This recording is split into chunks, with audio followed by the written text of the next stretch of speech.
Last week at Springfield was the wild card we all expected it to be, and with it came a monumental shift in the playoff hopes for several drivers.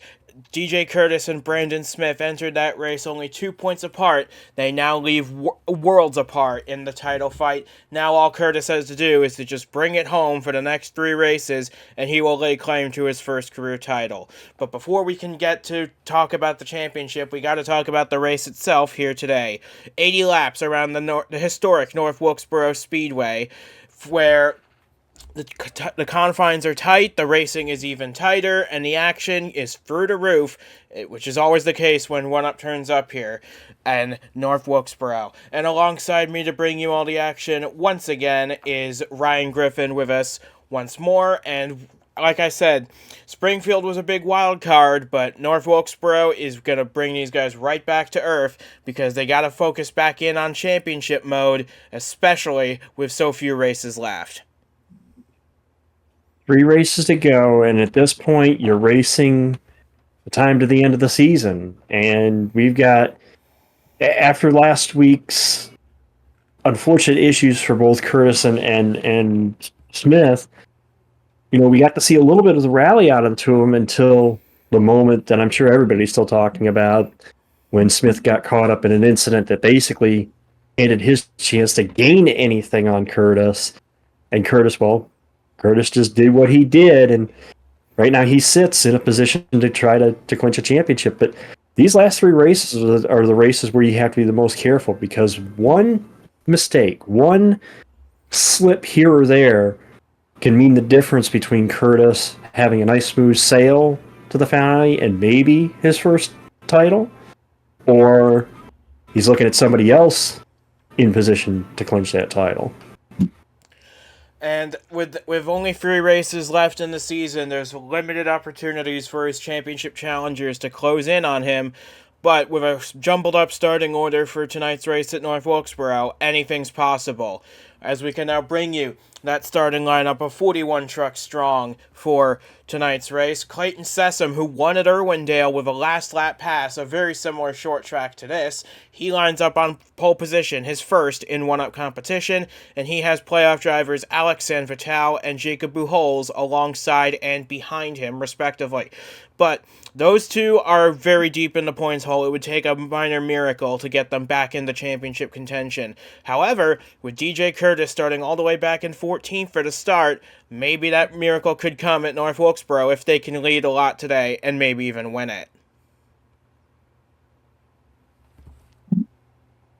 Getting ready for a big day here at Wilkesboro. It's Sessom and Sanvital on the front row. The green flag is in the air. We're underway for 80 laps around the North Wilkesboro Speedway, and it looks pretty darn even for the first 2 trucks on the track. Sessom now pulls out to a big lead out of turn 2, and it looks like he's going to bring Jacob Buchholz with him with a big move up the inside of the 43. Yep, and the 10 trying to make up ground had a little bit of an issue at Springfield as well, so they're trying to take advantage here of this early start. Now, here at Wilkesboro, the inside lane is the preferred lane if you can maintain it, and as we saw Sessom get pretty much, he's pulled out to a good 3 or 4 truck length lead at the moment. Buchholz trying to take that second position, and he will, as we'll see how everybody else does here as they're all over the place back behind him. I think we got 3 wide back there too. Yep, with Chastain, with Villalobos, and Duke Gansack in the 11 this week. But Jacob Buchholz, like you said, had a bit of a rough day at Springfield. He wants to rebound, and nothing would suit him better than by leading this race and potentially even winning it. But currently out in front right now is Clayton Sessom, who leads for the first time since his win at Irwindale. That last lap there was the only lap he'd led all season up to this point. As we look a little further back, Jeremy Frey in the 48 got a little sideways in the middle of a 3-wide scenario. And speaking of which, we got another one right here with Justin Whitmer and DJ Kurtis, the 2 protagonists of Springfield, plus Joshua Warren making his series debut. So these are the 2 protagonists of Springfield, but also that's the top 2 in the championship as well. And they're basically nose to tail there about mid-pack. Again, this is a long race, long for a short track, but 80 laps here. So there's plenty of time, and I'm sure we're... Uh-oh. Yeah, we got trouble in 1 and 2. Looks like the 27 of Johnny DiLorenzo caught up in an early incident, which puts us under the yellow flag for the first time on lap number 6, and the field's going to slow to a crawl here as DiLorenzo catches back up. That's the one thing we were concerned about going into tonight, is with these guys being 2 and 3 wide. Oh, and it looks like we got a little more contact here with Reggie Fogelman and Cisneros in the 41 truck this week. Yeah, but as you were saying, it's a short track, so we're gonna see some contact here. It's just you really don't want to see incidents. You don't want to see yellow flags per se, but you are going to see contact here because it's close quarters and close racing. And I wonder if that's maybe what happened there to the 27. And meanwhile, these guys back here, they're just sorting out their running position. Nothing to be alarmed of here, but so far, everybody's kept it clean except for that 27 and a few others further in the back. But we are under the yellow flag now for the first time, and hopefully we don't get any more issues for the rest of the day. But we will get you a replay soon of what happened to this 27 truck of DiLorenzo, put us under caution here. So he was in the middle, 3 wide situation, right about at the tail end of the field. It looks like he tries to spit into a hole, and the 44 was already filling it.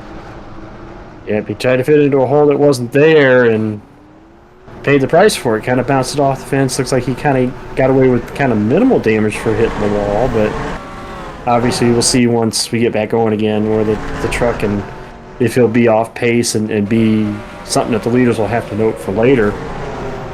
And then up here, this was, I think they were just slowing down for the yellow. Cisneros and Fogelman got together, which sent the 41 into a spin and the 55 up into the path of the 27, who was coming back towards the tail end. So those guys will have a little bit of damage, probably not race ending, and probably not even that much to slow them down. But they did lose all their track position, which is a shame for such an early point in this race. Yeah, because it's an 80-lap race, you don't have long to recover if something goes wrong. Well, you think you have a long time to recover, but again, it's a short track. You lose time here quickly, so you got to try to. You don't really want to have an issue here and have to battle your way back up through the field.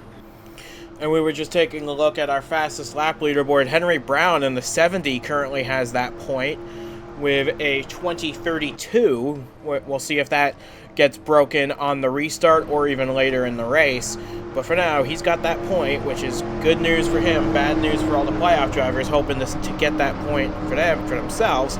But I think we should be getting the 1 to go signal this time around to hopefully get the race restarted on lap 11. We were talking about the playoff guys. We mentioned Buchholz. We should also mention the guy who had misfortune at Springfield last week. Brandon Smith actually is in the top 10 right now. He's running in the 7th position. But he needs a big day today if he wants to still have a chance. I mean, I know it sucks when you have a bad day when you already were a contender, and then you got to come in the next week and basically put on your heels and try to make something and basically have a perfect day almost. And he's trying his best. Right now he's up to 7th, but Sessum's going to be the one to lead into the restarts here, as we are basically at the 1/8 mark of this race. Heading towards the restart, it'll be Sessum, Buchholz, San Vital, Wells, and White in the top 5. Green flag is back out. We're underway once again, and it looks like the top 3 starting to streak away from 4th place David Wells, who's already getting pushed to the top of the racetrack by Mike White in that 38, who's having a very strong run himself in the Jeff Bolton Racing entry this week. But Buchholz right on the back bumper, drilling a hole in the back bumper of the 88 truck, trying to find a way past to get himself a lead. And Buchholz knows this could be an opportunity for him to see if he could, try to gain some points. Points are critical, and you want to lead laps and, to ultimately win the race. But Buchholz knows he's got an opportunity here running second, see if he can try to get the lead, and he's going to start testing the waters here on Sessum and see if he can maybe get him sleeping a little bit. But Sessum right now able to hold him off. And if Buchholz can't make the pass on him, as it looks as though DiLorenzo did have to come down pit road for some repair work after the restart, he is now, I believe, 2 laps down in the 27 truck, not that far away from going 3 laps down. But the good news for him, he should be on fresher tires now, and he should be able to pull away from the leaders now. He should, and again, we'll see as Wells goes after the 43 here for third and tries to see if he can take that position back. As I kind of keep an eye on the back half of the top 10 there, trying to keep an eye out for our playoff guys. Again, I mentioned Smith. He's right now in the 9th position. You have the 66 running in the 8th position. So there's a couple of playoff guys up here, including Buchholz. So guys that need some good runs to try to, while they may not be title contenders at the moment, to try at least turn around their season for these last 3 races.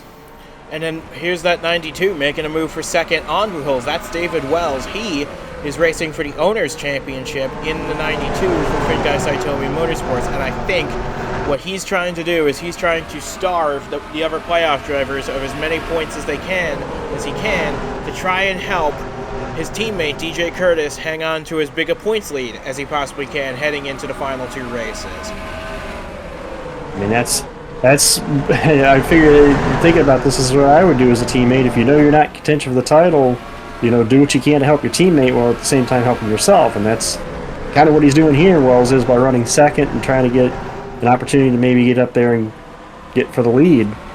And meanwhile, Buchholz has been hung out to dry on the outside lane. He's been passed by Sam Vitale, by White, by Miles Mashburn in the 6 truck this week. Now by Paul Villalobos. And here comes Mashburn on the 38 of White. Remember, Mashburn, this I believe is his final start of the season in the trucks. But what he's trying to do is he's trying to be the first driver ever to score the triple wins in all 3 of 1UP's main series. And if he were to do it tonight, that would be a big stepping stone for him. There's a lot of guys that have tried it, and obviously next year, myself, I will be being full-time in the Superstar Series. Will have an opportunity to try to pull that off if nobody does it before the year's out. So it's definitely an honor if you drop in any series to try to win races in a series and compete for championships. But to have the honor of winning a race in all 3 series, let alone be the first one to do it, would definitely be a mark in your career. As man, Wells, ever since he cleared the 43, he's really closed back on this 88. I think Wells might be a little quicker than this 88. Maybe he can give Sessom a run for his money, and maybe we'll possibly see our first lead change today. As we cross the 1/4 mark in this race, and we're looking a little further back to find DJ Kurtis. Here he is. He is mired, though, down in about 20th at the moment. This is not the run that he was hoping for after a strong recovery to 2nd place in Springfield last week. He is stuck in traffic, and right ahead of him, Josh Gibson in the 5, Ludovic Charette, Janeda in the 46. They're all trying to gain as many positions as they can, but for Kurtis, and just behind him, man, Duke Antek's having an adventurous evening here at North Wilkesboro. He started in the top 10, but has dropped like a rock ever since. Yeah, definitely that 11 truck not handling well, but going back to Kurtis for a second, it's like people look coming into this race at the point lead he had and think, oh, he's running in 20th, that's not a bad position to be in. Well, you don't want to get caught up in somebody else's mess either. I mean, you can run a consistent race, you can run, say, top 15, but you don't want to put yourself in a position where you can get caught up in somebody else's mess like we saw last week. So you still want to run high enough and decent enough that you can stay out of the mess. And for Kurtis right now, he's I think he's still trying to feel that truck out. It doesn't look like that truck is as good in traffic right now, but we'll see. Again, we're not even halfway yet this race, so we'll see if he can recover back, as it looks like Sessom has a new challenger. Yeah, they've put David Wells onto the outside. That lets Sam Vitale back through to 2nd. Mashburn now up to 3rd. And there's the guy you've been keeping an eye on, Brandon Smith. He's fought his way up into the top 5, trying to get past Wells to move up into 4th. That is 39 points in Brandon Smith's pocket, and that's without him leading a lap. So, good day for Brandon Smith. He'd like to have a better one, and he'll start by trying to see if he can follow Mashburn through past the 43. What I'm noticing so far in this race, we've seen a couple of guys get to Sessom's back bumper, and I think maybe one even look, and that was Buchholz earlier. But it seems like what happens is they get busy racing for 2nd, And Sessum's like, okay, I'll take this, and he pulls away a little bit. Then when they get single file, somebody else runs it back down, and the pattern repeats itself. So it'll be interesting to see here if somebody can actually get the Sessum, put a move on them, and get the move done before they themselves are under attack. Right now, it's Miles Mashburn leading the charge. Like we said, trying to become the first driver to get the triple. But Brandon Smith does not care about that ambition for the 6 truck. He's still racing for a championship, even if he's like around 36-ish points off the lead, last I saw. But he's up to 3rd now. That's 40 points in the bank. If he can get past Mashburn, that's 45 points. So he's just doing the math in his head, trying to finish as far ahead of that 22 as he possibly can. The hardest thing to do in racing is the hardest thing to do is to gain points. You can lose them very easily. The hardest thing to do is to gain them. But Smith right now is, I said, coming into the night that he needed a recovery run. Right now, a podium is nice. Oh, 16 on pit road. Yeah, Cal Farrell. Yeah, he was reporting an engine issue. They came down pit road, diagnosed it. They sent him back out. He is now, I believe, 3 laps down in the 16. So he is gonna. The report is he's down a cylinder on that 16, which normally, yes, is a bad thing, but considering it's North Wilkesboro, it's not really the most engine-focused track on the schedule. He might be able to get away with it, at least for a little while.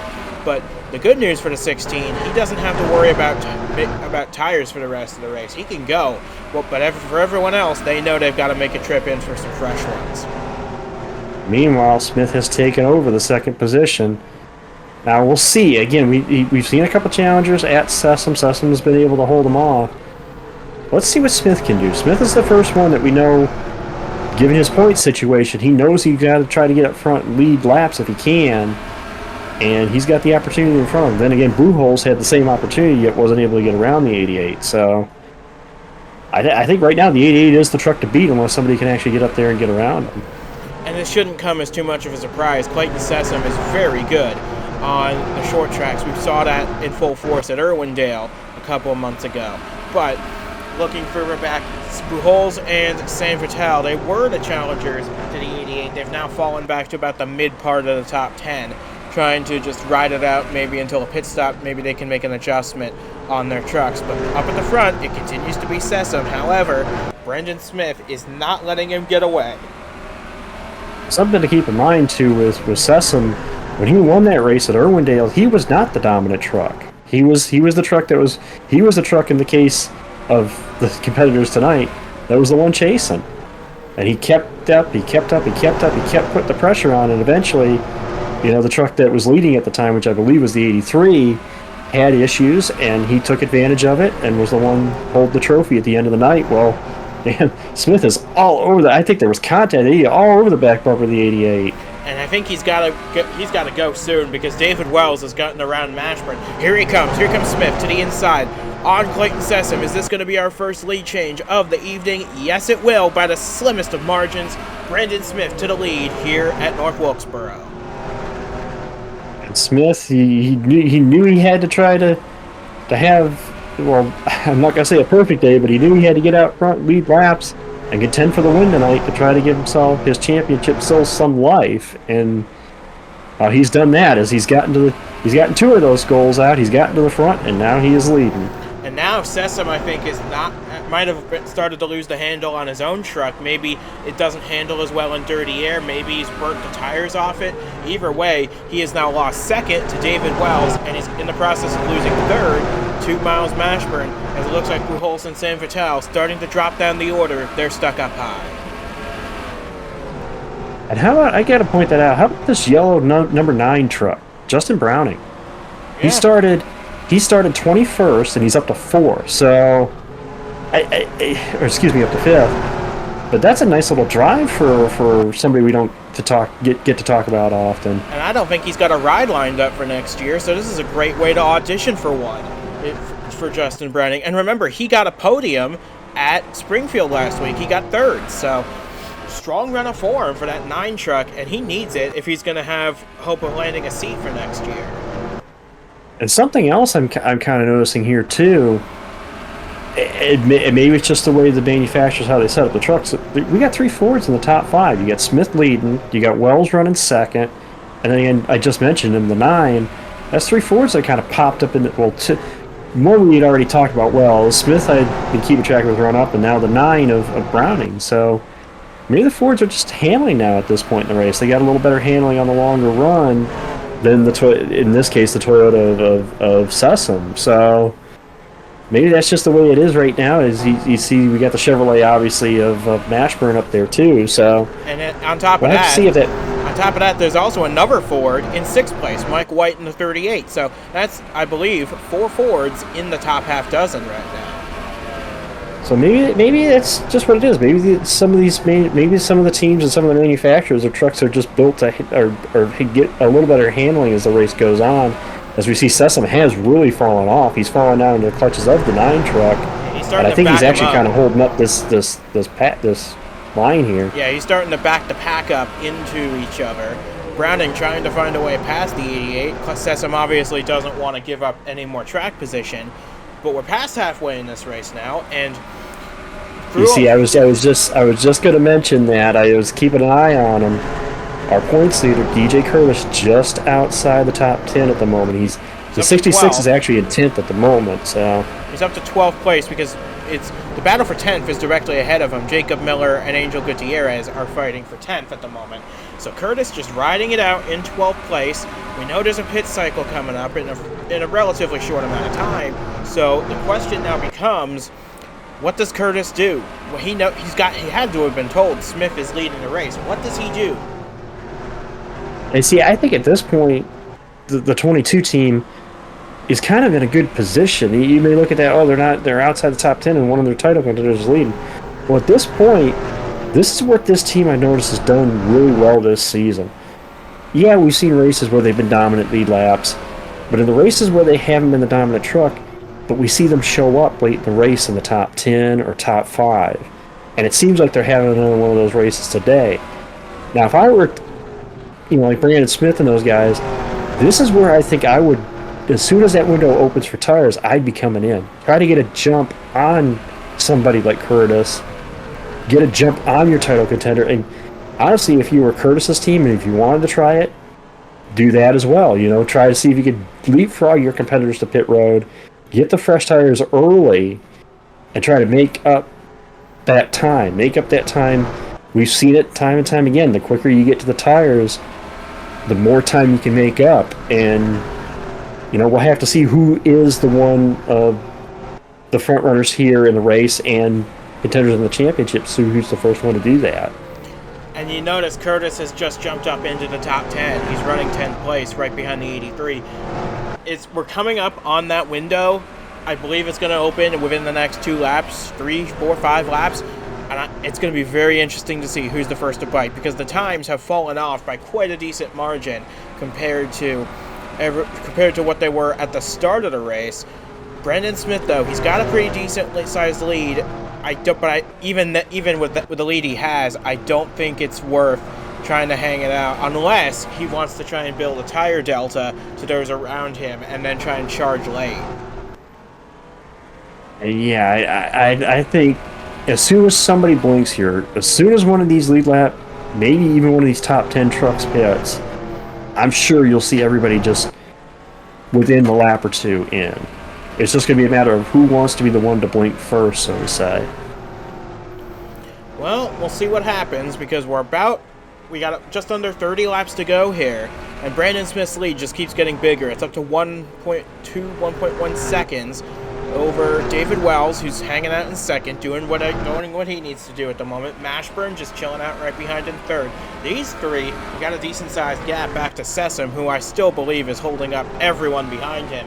Because you look at the intervals, you got about a second and a half from Mashburn back to Sessom, and then everybody's piled in on top of each other behind him. And you see, eventually, I think it's going to get to a point where the interval between Smith and these guys back here that are being held up by Sessom, somebody back here is going to try pitting early. Because you keep losing ground and ground, you got to find a way to make up that ground, that interval. And what better way to get fresh tires early and try to be that one to take advantage of him and try to gain the ground back. So we'll see. Again, it's all a waiting game here as the window opens up and when these guys elect to pit. And I'm still, again, impressed by this 22 team, week in, week out. You know, just when you think you could write them off, oh, they're running 20th, oh, they're running mid-pack, oh, they're not going to be a contender. I mean, here he is running the 9th. Oh, and here we go. We got some takers. Exactly. I said it with that 22 team, yep. Yeah, Ramash goes in, Gibson makes a stop. I think Jacob Miller also came in. Most of the guys at the back of the field, but I think Kurtis was one of the first of the front runners to make it down pit road. Wells, he's reacting. Mashburn's reacting. Brandon Smith is not. This is exactly what I expected out of the guys. Well, that weren't the 15 because you can't beat the leader by doing exactly what the leader does. You gotta think some way different because if you do the same thing the leader's going to do, you're basically going to run behind him the whole time. Yeah, but now here comes Smith. And again, Smith's team's smart. They're not going to keep him out there as soon as they know, okay, everybody's in. Whoa! That could have been a caution right there. Ludovic Charette, who I think was the very first one to pit, he crossed up in front of Justin Browning, who was coming into his pit. That could have been really disastrous for those guys, but somehow they avoided each other. Actually, what could have been more disastrous to them, not just them, but everybody on the track would have been, you know, where's everybody stationed when the yellow comes out? And, you know, you could have had, in this case, a possibly championship-defining moment. And look at Kurtis, had the yellow come out. Look at Kurtis. He's gaining a ton of positions on the racetrack right now. We're trying to find... There's Kurtis. He's gotten ahead of Pujols, gotten ahead of the 25 to 72. These are all trucks that were ahead of him before the cycle started. Now we're going to try and find where Brandon Smith is on pit road. There he is. He's going to cycle out. He's lost the lead. There. He's lost the lead to David Wells. Lost the lead to Wells. Again, the advantage of getting the fresh tires early. Granted, it was only a lap difference for these two. But I'm referencing more with Kurtis. Kurtis is going to come out of this easily mid top 10. I'm not necessarily saying... Yeah, I think it looks like right now is 6. So you got a 3-spot gain out of that. That's the 31. He's fighting for a spot in the top 5 right now. So very big gain for DJ Kurtis. Now he's only a couple of points behind Brandon Smith in the running order, and we only have 20 laps to go to settle this race. It's going to probably come down to Wells and Smith at this point because third place Jacob Miller is 2 seconds off. And the other thing is it kind of demoralizes the other guys in the playoffs too with Kurtis's recovery here, or the move for the 22 to get up to this point. So, you know, again, we said on the pre-race that Kurtis basically the next 3 races they need just consistent runs like this, despite what his competition does. And he very well could be looking at that championship at the end of the season in Homestead. So. And meanwhile, at the front, you know, here's David Wells, a guy that was tapped to drive this truck and has had some decent runs going this season and has also had some poor luck and had some misfortune. And I think he's due to break out here. And, of course, Wells is going to be in this truck next year. I think he's due to break out. I think this could be a breakout race for him. And, of course, you know, Brandon Smith badly wants to win after the disappointment of last week, and I don't think he's completely out of the fight for the win here. You can't count him out yet, but you know, Wells has built a nice little gap between himself and Smith through that cycle, and it'll be interesting to see if Smith can run it down. Yeah, and for David Wells, he's doing his teammate Kurtis a big favor by preventing Brandon Smith from leading more of this race, because at this point, I think with the way they're running right now, I think Clayton Sessom would lock up the most laps led bonus because they've split the remaining laps between Wells and Smith at this point. So I think that point is all settled. And speaking of bonus points, Justin Whitmer, he's had a rough race today after winning last week at Springfield. He's the last one on the lead lap at the moment, down in about 36th place, but he has just set the fastest lap of the day, so impressive stuff from the 91. Tough break on his pit stop, though. Yeah, I think the unfortunate thing with the 91 is, yeah, he won last week, and he jumped up second in points, but now you come into here and as you said, running basically last car on the lead lap while your title contenders, one's running second, the other is running in sixth, and he's up to fifth now. Or now fifth actually, but again, that's why you gotta take momentum off a win and be able to translate it into a good run the next week, and not have these inconsistencies, because this is what's going to cost you a chance at racing for a championship. But meanwhile, Wells out front still, Smith in second spot. Now the 00 and 55 are off the lead lap. They're not on the lead lap between these guys. The next one for position would be the 83. There's another few cars back. Then we got Mashburn is in fourth. And as we just mentioned, Kurtis, again, another day where, again, at the start of the day, it looked like, what are they doing way back here? Here we are coming to 10 laps to go, and they're running in the top 5. So, I hate it for the playoff field, but if Kurtis could do this the next couple of weeks, he's going to be looking at that title at Homestead. Yeah, and maybe even sooner than that. Who knows what'll happen at Walt Disney World in a few weeks' time. But we now have 10 laps to go, coming to 9, and this is an important pass for Wells. He's got to put this 84 a lap down, and he's got to put him between him and the 15, because the 15's been gaining by about 0.3 a lap. And this is where we start to see too. Obviously, there was the 1 lap difference, and that's where Wells gained the position on Smith. But now, as we get further into this run, we're going to start to see the fresher tires of Smith will start to show up, and I think that's where he's gaining time back to Wells.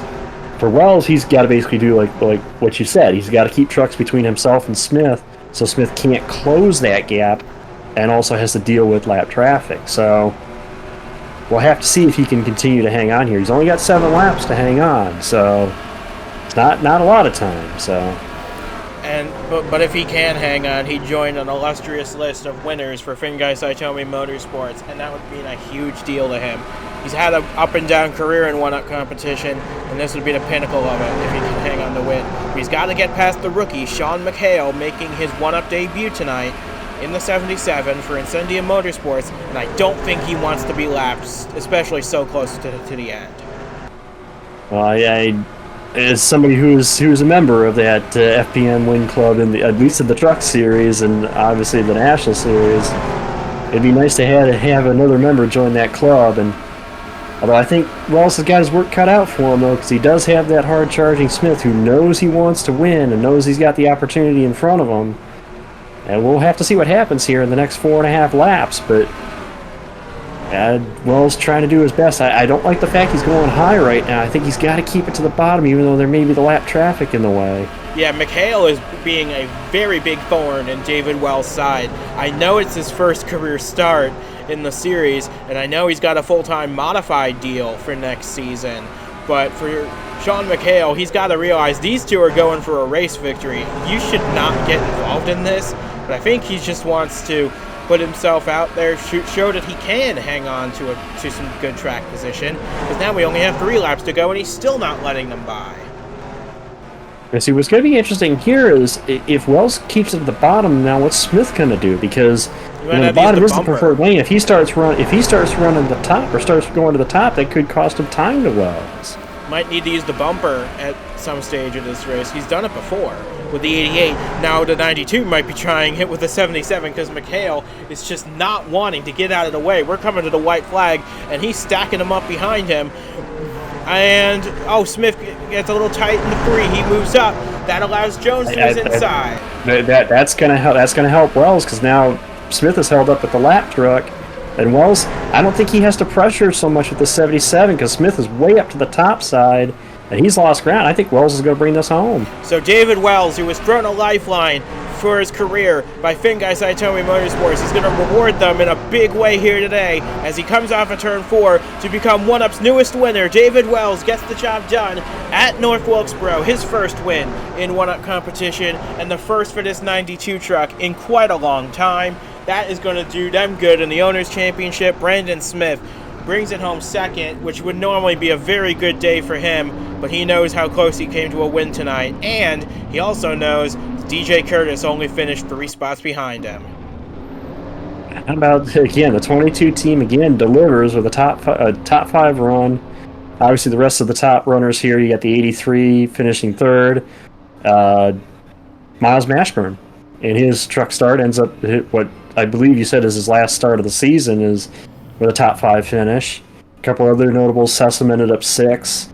Kind of unfortunate to see that the way he started this race. Francois Chastain ends up 7th. Good run for that one car, or that one truck. Yeah, and Browning got a top 10 out of it as well in P10. So yeah, good finishers, guys that needed good finishes that got them, but also others that needed to capitalize today that didn't. Yeah, but some brave driving from a lot of drivers, and it rewarded them in various ways. But that is going to do it for us from North Wilkesboro, and from Ryan Griffin, and from myself as well. We say goodbye for now. We only have 2 races left to decide a champion. Can DJ Kurtis lock it up next time out? We'll find out in 2 weeks' time at the Walt Disney World Speedway in Central Florida. You know by the name, it's going to produce a lot of happy memories for someone. We'll see who it is then. But until that time comes, so long from North Wilkesboro. Only 2 races to go. Kurtis has got another top 5, but it's his teammate in the spotlight today with a victory here at North Wilkesboro.